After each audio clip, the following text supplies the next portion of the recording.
technology and us. Today we're talking artificial intelligence and how it sparked a recent outcry for promoting racism and sexism in beauty.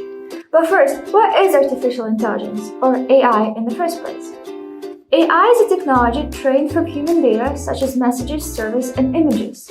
Its goal is to produce a response that looks and sounds like a human wrote it. AI is currently being implemented in chat rooms and photo filters. That's right. The application, created by a wireless lab called FaceApp, uses machine learning to predict and apply changes to make your face attractive. I mean, how the heck does that work? Anura, our tech respondent, shall explain. Hi! So we're here at Wireless Lab headquarters, who have developed a new beauty application called FaceApp. It uses an algorithm which scans through a database of celebrity faces ranked on their beauty and determines the common features that make them attractive. It applies those features to your face with impeccable seamlessness. The feature of this app that made headlines is the Beautify feature. Unfortunately, it has been removed a few days after release, but there are still plenty of images floating around. The application, clearly made to entertain teenagers, raised several issues about artificial intelligence. We have Yaroslav Goncharov here, the developer of FaceApp, to explain why the feature was removed. Our team decided that the algorithm was highly biased. We used a database of predominantly white Hollywood celebrities. Therefore, the feature lightened the skin tones every time. We didn't mean to shame people for having darker skin by deeming it unattractive. The feature will not appear until the algorithm is fixed again. And we plan to do this by using a larger database of ethnically diverse celebrities. However, the issues of the app don't end here. The app is also heavily criticized for having gender filters that highlight appearance stereotypes and promote ideas of how each sex is supposed to look like. This can be seen in sex conversion filters, where certain features of the app are enhance certain features that make a person more male or female. Let's see. Let's give it a try, shall we? See, as you can see, this app uses second-person point of view throughout the app. This makes the Beautify feature more direct to the audience and essentially tells them that the way they look could be enhanced if their physical appearance matches that of the filter. So, why don't we give this female-to-male filter? Yeah, why not?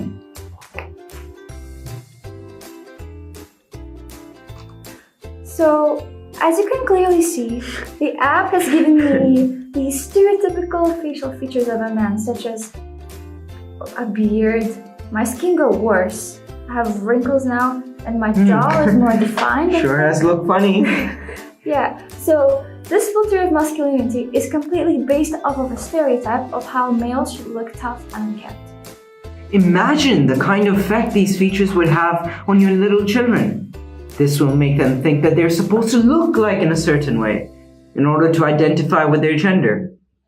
Additionally, if we look at the male to female filter, as you can see, this has clearly lightened and smoothed my skin, made my eyebrows smaller, along with giving me this anime type of blush. Wow, don't you look dainty? So yeah, as you can clearly see, these features nurture the stereotype of how males and females should look like and create connotation of what is deemed feminine and masculine. Interesting.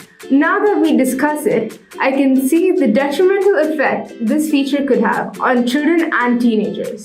This app makes it seem that each gender has certain features that are deemed norm in society.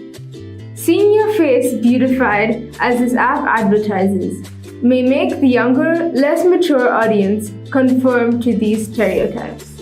Unfortunately, this issue has been unavoidable when designing the feature, as the movie industry commonly uses extremely masculine or feminine celebrities in their films. Because of this portrayal of celebrities so popular within our media, it has become the social norm of what is considered perfect. It does not represent ordinary people who are often a mix between the two. Our team will surely make a note of this issue. While we're still in the artificial intelligence note, let's talk about T-Bot. That was originally released by the Microsoft Corporation on March of 2016. It caused subsequent controversy when the bot began to post offensive tweets to its Twitter account, forcing Microsoft to shut it down only 16 hours after its launch. I mean, honestly, this was quite expected, considering the fact that people did not really take AI seriously and started trolling with the type of responses it would produce. See, the bot's original intention was to answer users' general questions by looking up keywords and browsing them over the internet. However, people then started abusing the system and by asking inappropriate questions such as, what race is the most evil and should women be locked up? I mean, this definitely trained the bot to replicate the sexism and racism in our language. That's crazy.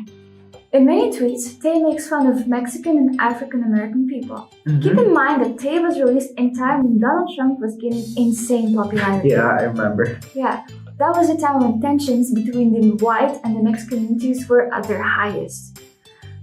This is blatantly obvious in tweets where Tay replicates Trump's statements about building a wall and accusing Black and Mexican people of many crimes.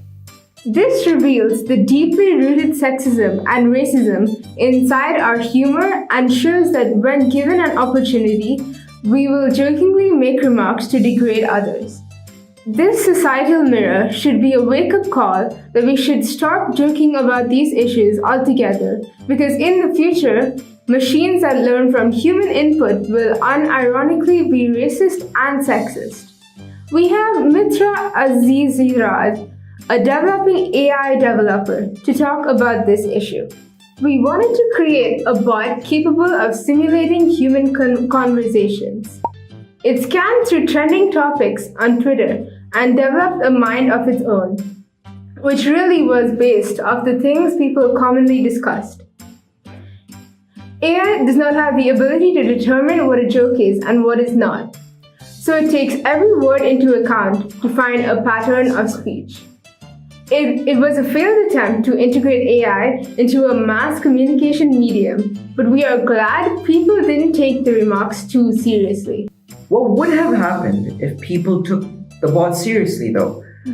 See, we are living in an age where people are increasingly becoming reliant on technology for correct information.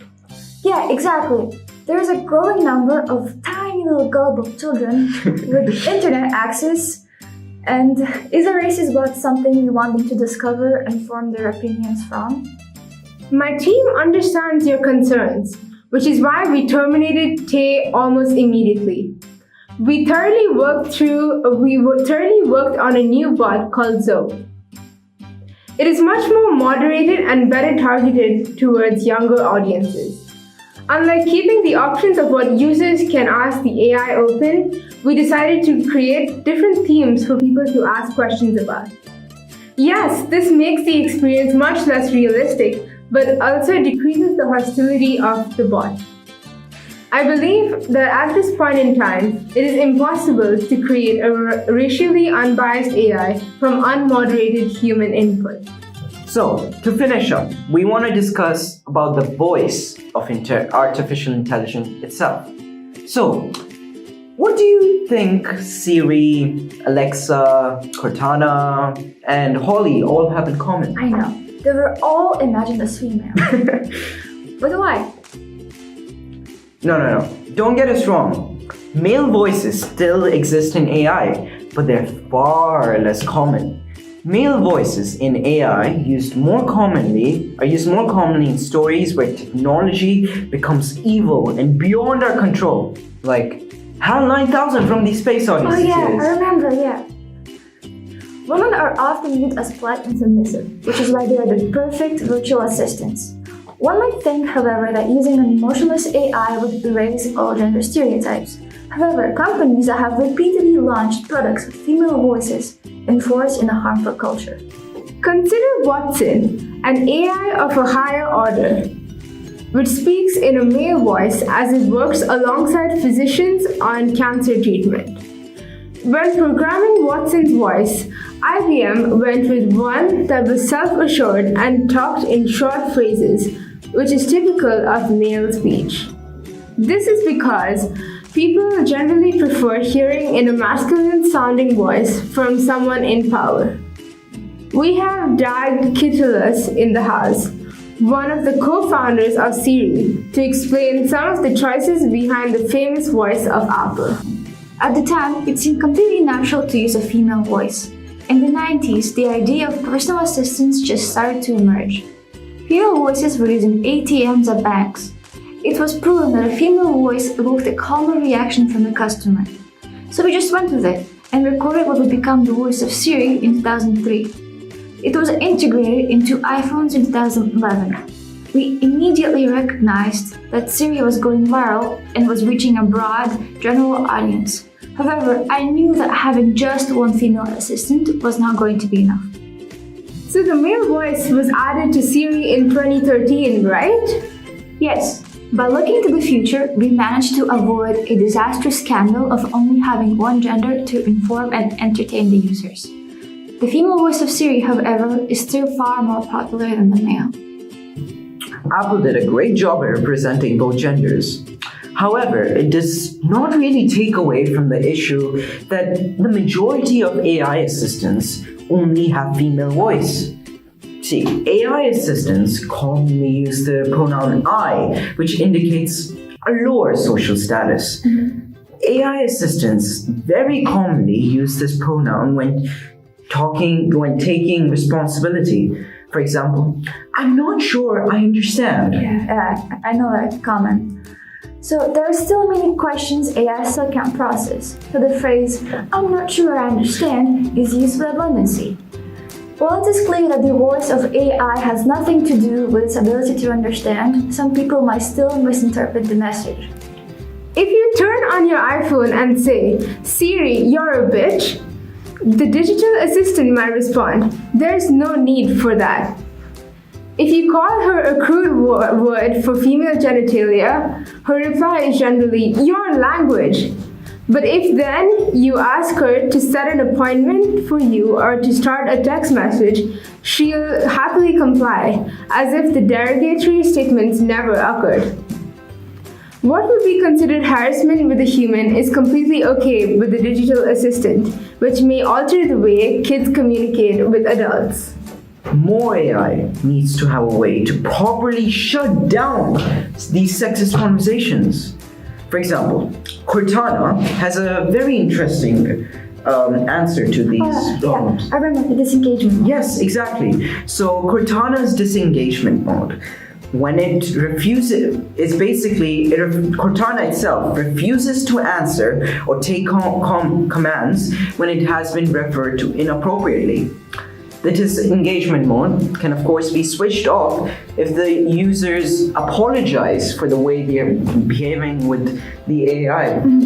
While it seems redundant to apply these basic human interaction mannerisms to machines, it is important that humans, constantly surrounded by technology, don't forget how to properly interact with each other.